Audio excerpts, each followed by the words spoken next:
Então, hoje a gente vai estudar o chamado acoplamento spin-spin, né, que é uma das interações extras que a gente encontra no átomo de hidrogênio, né, que ela se manifesta essencialmente, né, quando você considera o spin do elétron, né, e o spin do próton.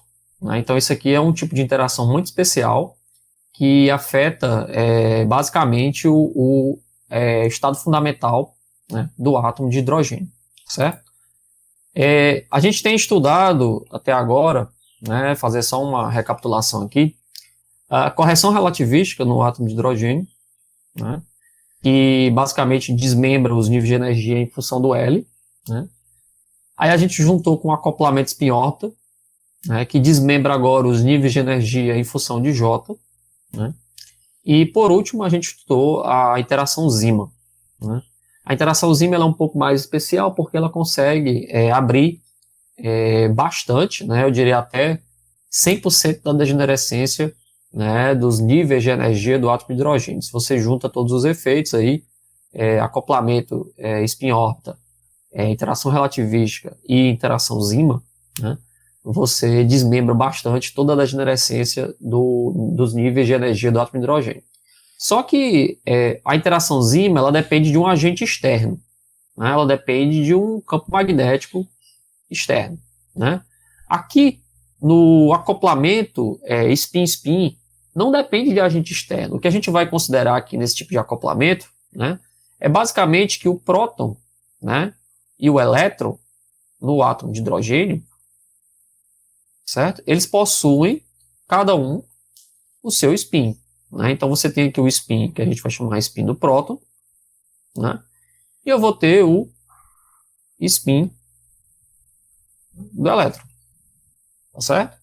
E a gente sabe que, na verdade, esses dois spins aqui, né, os sistemas são férmios, né, tanto o próton como o elétron, a gente já discutiu aqui, são férmios, então é o tipo de spin meio, né, tanto para o próton como para o elétron. Então não importa se você está considerando o próton ou se você está considerando o elétron, você tem aí basicamente spin meio. Isso significa que existem dois estados, né, um estado up, né, para o próton, né, e um estado down para o próton, estado up para o elétron, estado up, down para o elétron. Né. Mas aí a gente sabe também que do próprio eletromagnetismo, né, e eu já discuti isso aqui no começo do nosso curso, se o sistema possui um momento angular, tá bom? E o spin é um tipo de momento angular, e se a partícula está carregada,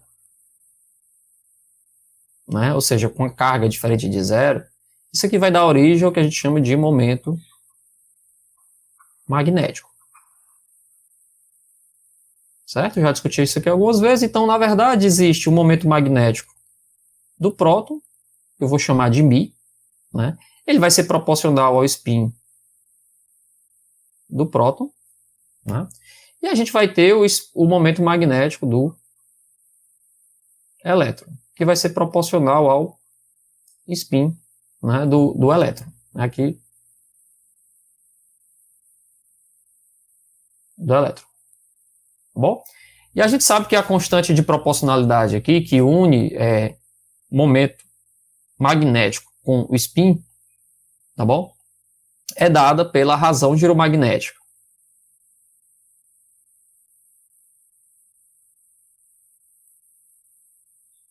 Então você tem a razão giromagnética que te dá a constante de proporcionalidade, né, entre o momento magnético do próton, né, e o spin do próton, o momento magnético do elétron e o spin do elétron. Então cada um dessas entidades aqui vão ter, né, a sua razão giromagnética. Tá bom? Para a gente deixar de forma mais exata, o momento magnético do próton, a gente tem escrito essa razão giromagnética em termos de um fator giromagnético. Né? Então a gente tem um fator giromagnético para o próton, que eu chamei de G aqui, que é um número adimensional, dividido por 2 vezes a massa do próton. E o momento magnético do elétron, bom, ele é a razão giromagnética o fator giromagnética do elétron, né, a carga do elétron, só que isso aqui vai ser negativo, porque o momento magnético do elétron ele depende da carga, né? Obviamente, a carga é negativa. Isso aqui é spin do elétron dividido por 2 vezes a massa do elétron. Bom, então, essa é a forma como a gente escreve o momento magnético do próton, né? E essa é a forma como a gente escreve o momento magnético para o elétron. E daí? Né? De onde é que veio o chamado acoplamento spin-spin? Ora, para que a gente tenha acoplamento, quando a gente usa essa palavra acoplamento, isso significa que existe algum tipo de interação. Né? E que interação é essa? Essa interação ela vai ter que ser feita da seguinte forma. Né?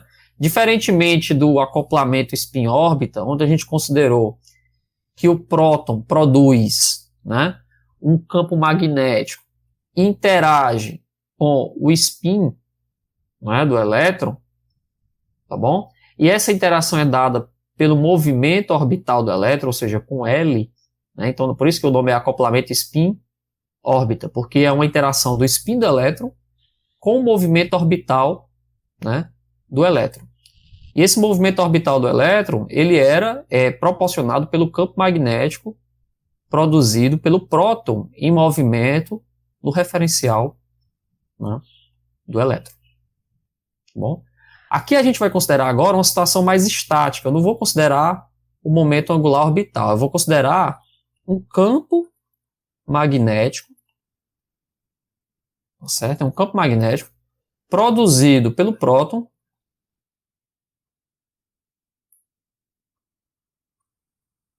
devido não ao movimento orbital, mas devido ao spin, né?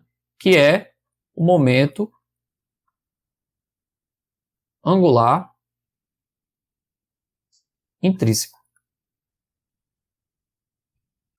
Então, essa é uma das questões, né, que eu já tinha até discutido no começo do curso, que faz a distinção, né, entre mecânica clássica e mecânica quântica. Tá bom? Porque na mecânica clássica, necessariamente esse momento magnético aí, ele exige, né, que a carga esteja em movimento. Né? E o movimento aqui é em torno do próprio eixo. Né? Isso na mecânica clássica. Tá bom? Já na mecânica quântica, esse movimento em torno do próprio eixo ele não existe. O que existe é o spin. Né? Existe um momento magnético aí, o momento angular intrínseco, né, que é o spin de cada partícula, e esse spin gera um momento magnético. Mas não há nenhuma, pelo menos até hoje, né, nenhuma evidência de que estas cargas estejam rotacionando em torno do próprio eixo. Então, para todos os efeitos, o próton, a gente vai considerar um tipo de interação aqui que é bem interessante, que é uma interação que vem da estática mesmo. Né? É uma interação puramente estática, né? Como se os spins estivessem sem movimento orbital. O movimento orbital ele é dado pelo acoplamento spin-órbita. Né? Aqui é uma interação de um spin com outro spin só. Né? E esse spin ele gera um campo magnético no espaço porque ele tem um momento magnético associado ao spin. A interação em pé fina aqui, que a gente chama acoplamento spin-spin, né, ela já aparece só quando eu considero o spin do próton. Né, então, você tem que resolver agora o átomo de hidrogênio considerando o spin do próton. Então, eu preciso considerar o spin do próton. Coisa que nem sempre é considerado. Por quê? Por que esse é um tipo de interação que nem sempre é considerado, né? Porque, em geral, os valores da massa do próton é muito maior do que o valor da massa do elétron. Né? Então, do ponto de vista dimensional, né, se você olhar só para a unidade mesmo, esse cara aqui, né, o momento magnético do próton, se você for pensar em termos de módulo, né, ele é muito menor do que o módulo do momento magnético do elétron. Então, é por isso que, em geral, essa separação em pé fina aí, ela não é tão fundamental assim para desmembrar os níveis de energia do átomo de hidrogênio. Ela existe, né? Mas ela é muito pequena. Por quê? Porque a massa do próton, você sabe, que é aproximadamente, né, 1000 vezes a massa do elétron. E como o fator giromagnético é um número, e como as duas partículas são de spin meio, no máximo o seu spin é H cortado sobre 2, então não tem jeito. O momento magnético do próton ele é muito menor do que o momento magnético do elétron. Essa interação ela é muitas vezes desconsiderada, na maior parte dos problemas. Bom, e daí, né? E daí é o seguinte, que o que eu vou considerar aqui agora é o campo magnético produzido pelo próton devido ao spin, né? Ao spin dele, né? Devido ao spin do próton. Por quê?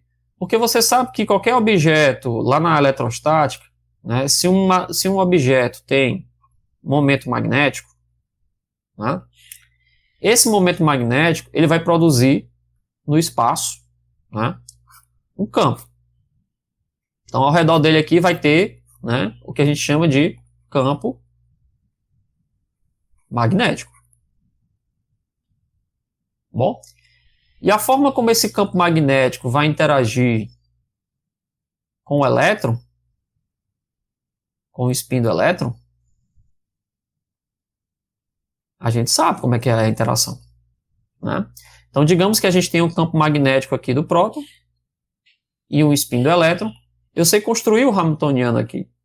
Eu sei, por exemplo, que o Hamiltoniano dessa interação vai ser menos, né, o momento magnético do elétron escalar o campo magnético do próton, que provavelmente deve depender do seu momento magnético lá da eletrostática. Ou seja, eu vou chamar aqui de interação spin-spin. Por quê? Porque isso aqui vai ser menos gama do elétron, né? O spin do elétron, produto escalar, um campo magnético produzido pelo próton que é dependente do spin do próton. Né? Então essa aqui seria a expressão,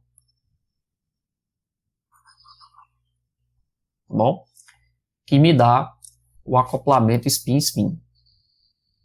É diferente do acoplamento spin-órbita. Por quê? Porque no acoplamento spin-órbita eu vou calcular um campo magnético que depende do L, que é o momento magnético orbital do elétron. Né? Aqui não, a gente está calculando agora um campo magnético que depende do spin da própria partícula. Por isso que não é acoplamento spin-órbita. É chamado de acoplamento spin-spin. Bom, então o problema todo se resume, né, em calcular o campo magnético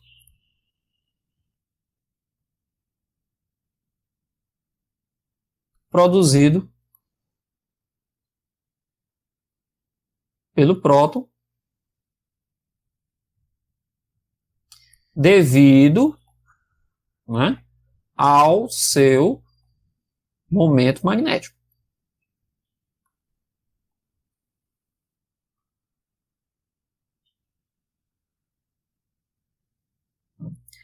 E esse é um dos problemas mais interessantes na física, né? É uma das interações mais bonitas, digamos assim, da física. Por quê? Porque você sabe que momento magnético, momento de dipolo magnético, né? A gente chama isso aqui de momento de dipolo, né? Magnético, né? Se é que você pode dizer. Ele pode vir de duas formas lá no eletromagnetismo. Você pode pensar que ele vem, né, através de uma espira, no modelo da espira. O que é uma espira? Uma espira que passa uma corrente e, certo? E gera um momento magnético. Esse momento magnético, inclusive, ele é dado, né, pela corrente que multiplica o vetor área, né? É basicamente o módulo dessa área aqui multiplicado pelo vetor normal, né?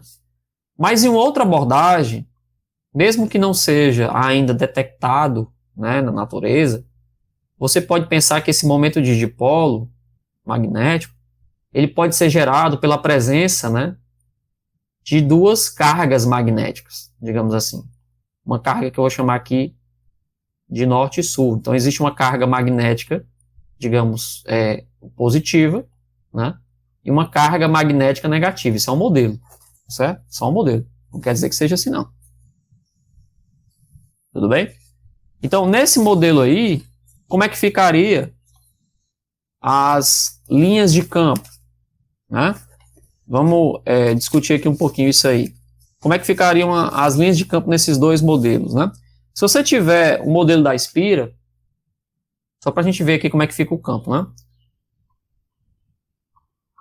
No modelo da Spira, você tem aqui um momento de dipolo magnético e o campo magnético da Spira, ele sai de dentro da Spira, né?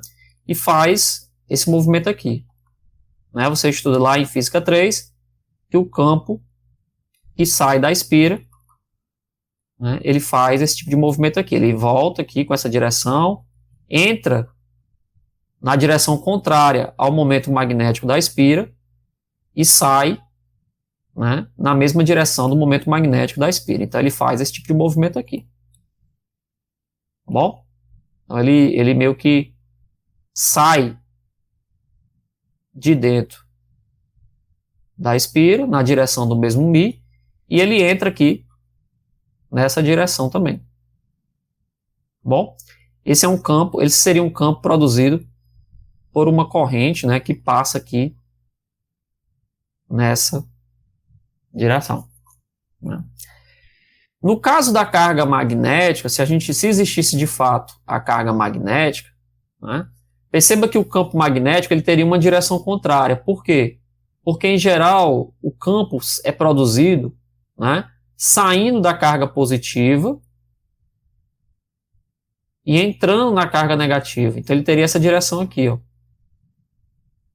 Ele sairia da carga positiva, né, que a gente chamou aqui de norte, né, e ele entraria na carga que eu chamei aqui de sul. Então, no modelo, olha como é interessante, ó, no modelo de cargas magnéticas, digamos que é uma carga magnética aqui positiva e uma carga magnética negativa. O campo ele tem uma direção contrária. Ele é nessa direção aqui, ó. Para cá, né? Mas ele sai para cá, ó, na mesma direção da Spira. Ele sai para a direção norte, digamos assim, e entra também pela direção sul, semelhante à Spira.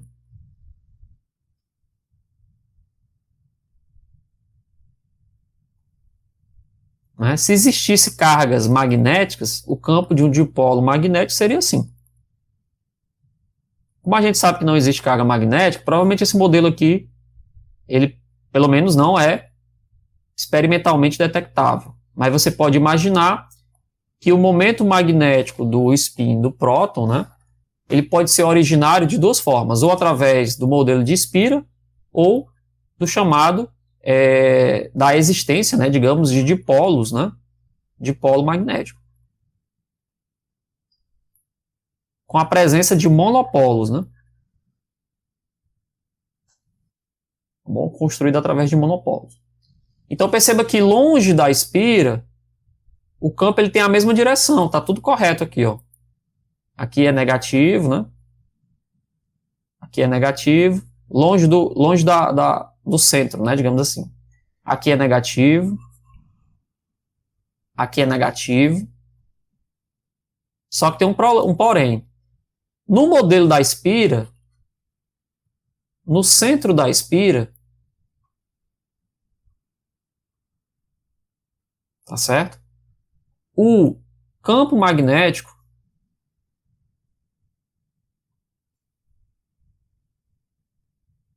tem a mesma direção do momento magnético.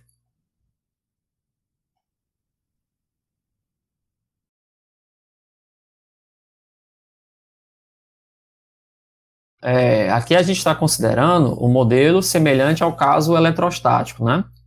Em que as linhas de campos nascem na carga positiva e morrem no infinito. E semelhante ao eletrostático, as linhas de campo elas nascem no infinito para a partícula negativa e morrem na carga. Semelhante ao eletrostático. Então, qual a diferença dos dois modelos? Né? Que apesar de que o momento magnético está nessa direção também, né? No centro da espira, o campo magnético aqui tem a mesma direção do momento magnético. Ou seja, o campo ele é paralelo, né, ao μ. Já no modelo dos monopolos magnéticos, no centro do dipolo,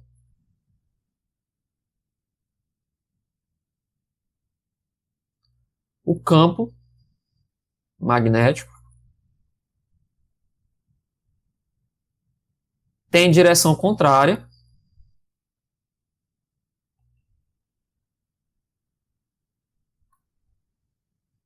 ao momento magnético.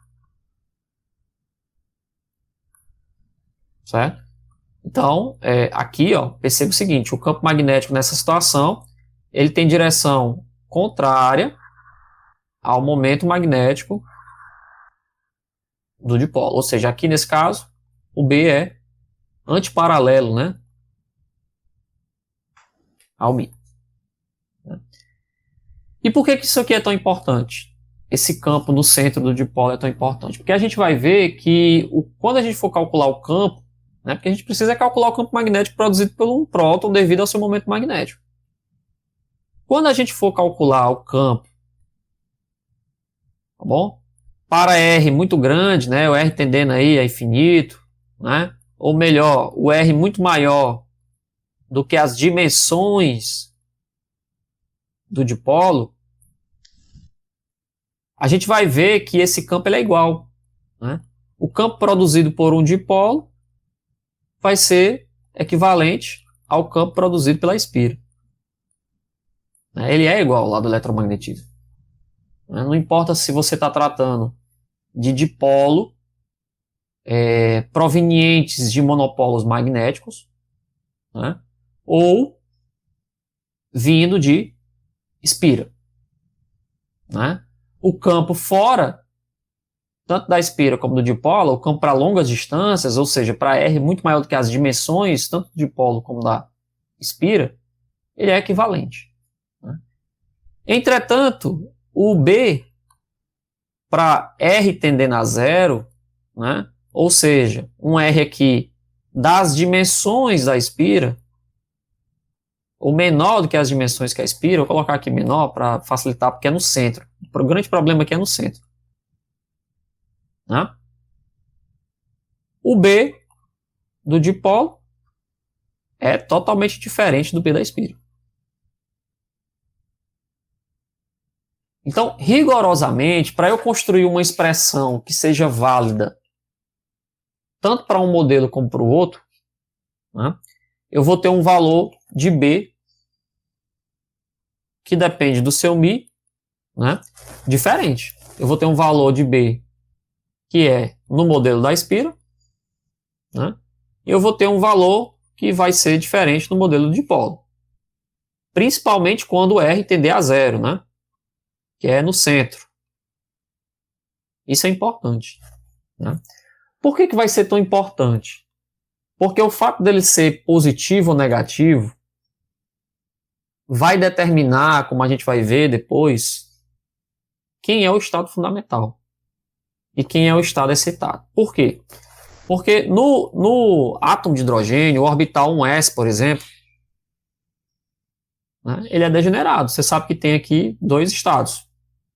Um estado up e um estado down, certo? Para o elétron, nesse nível. Só que a gente vai ver que ele vai quebrar da degenerescência. A interação spin-spin. ela vai quebrar a degenerescência do estado fundamental. E vai quebrar a degenerescência em 2 níveis. E dependendo do tipo de campo que a gente está usando aqui no modelo, tá certo? Dependendo do tipo de campo que a gente está usando no modelo, se é um campo proveniente de espira, ou se é um campo proveniente de dipolo, né? Essa quebra ela vai ser diferente. No modelo da espira, a gente vai ter uma diferença de energia aqui, né? E uma inversão dos estados. Por exemplo, aqui, singleto, e aqui o tripleto. Tá bom? Já quando a gente considerar, se a gente considerar, por exemplo, o caso do dipolo, mesmo orbital, um S, 2 estados, essa quebra de degenerescência ela vai ser maior ainda, vai ser o dobro.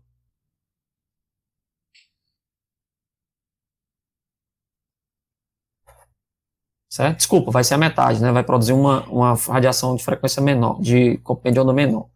Maior, né? Então vai ser a metade. Peço desculpas aqui. Vai ser menor, certo?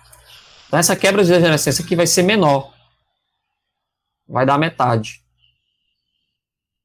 Essa energia aqui de interação vai dar origem a uma radiação, né? A gente vai ver isso aqui. Um decaimento do estado tripleto para o singleto, que é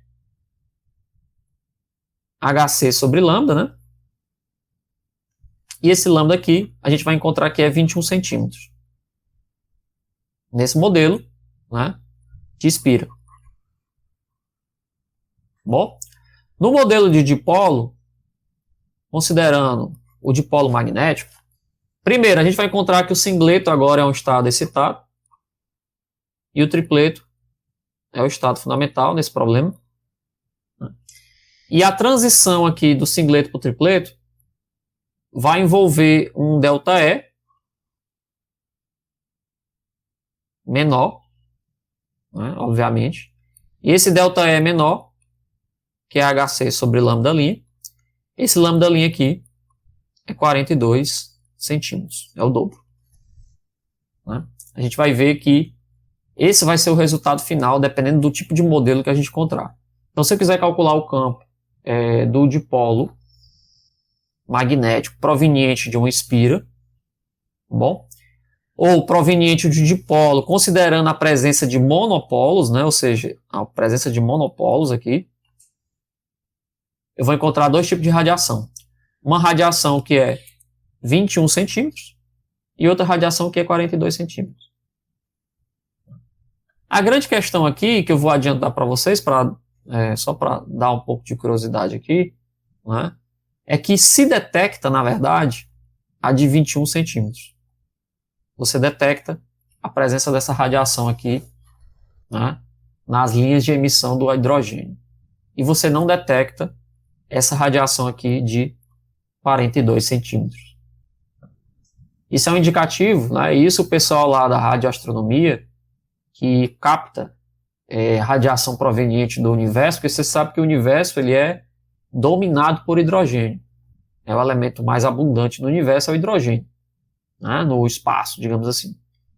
E a radiação que é proveniente do espaço, para quem faz aí radioastronomia, né? Essa linha de frequência aí desse comprimento de onda é na faixa da rádio, ondas de rádio, né? Só se detecta a radiação de 21 centímetros. A radiação de 42 centímetros nunca foi detectada para o hidrogênio. Né? Então isso é uma evidência de que provavelmente, né, assim, pela teoria, o momento magnético do próton, das partículas de forma geral, né, eles têm natureza corrente. Né? Eles são produzidos por correntes. O momento magnético intrínseco das partículas tem natureza de corrente. ou seja, de cargas em movimento, e não de natureza aqui estática. Porque a diferença entre os modelos, né, o modelo de Spira e o modelo de monopolo, é que um envolve carga em movimento, que é a corrente, né, e o outro envolve cargas estáticas. Né? E essa radiação nunca foi detectada. Eu vou mostrar para vocês depois que o campo produzido por uma espira, né, é diferente do campo produzido por um dipolo no centro. No centro. E aí essa distinção do campo produzido no modelo, né, no centro do dipolo, tá bom? É diferente do campo produzido no centro da espira. E essa diferença é o dobro, né? Quando você considera aí em termos de campo, de forma exata, a diferença é o dobro. Né? Em termos de densidade é o dobro. Né? E ainda em termos de direção também, né? Porque um é positivo, outro é negativo. Bom, na direção Z, por exemplo. E aí faz com que inverta aqui, por exemplo, o estado tripleto, singleto, tripleto, singleto. Um passa a ser fundamental, outro passa a ser excitado. Né? Então não só a diferença é no módulo, na intensidade, como a diferença é no sinal também. E é justamente essa diferença, essa problemática aí, se é estático ou se é em movimento, que faz com que os resultados experimentais sejam distintos. Né? Um exemplo aqui é a interação hiperfina.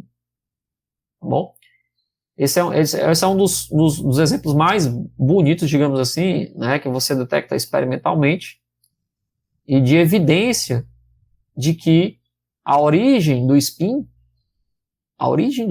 das partículas é por correntes internas. Né? O modelo que se ajusta à origem do spin é o modelo de correntes internas e não de cargas estáticas. Né? Então, esse é um modelo interessante. Quem produz o campo magnético de um momento magnético de uma partícula com spin, né, é a presença de correntes internas nas partículas, né, e não de cargas estáticas. E isso é detectado experimentalmente exatamente na linha de transmissão, na linha de emissão de radiação do hidrogênio. Né? Um exemplo importante aqui.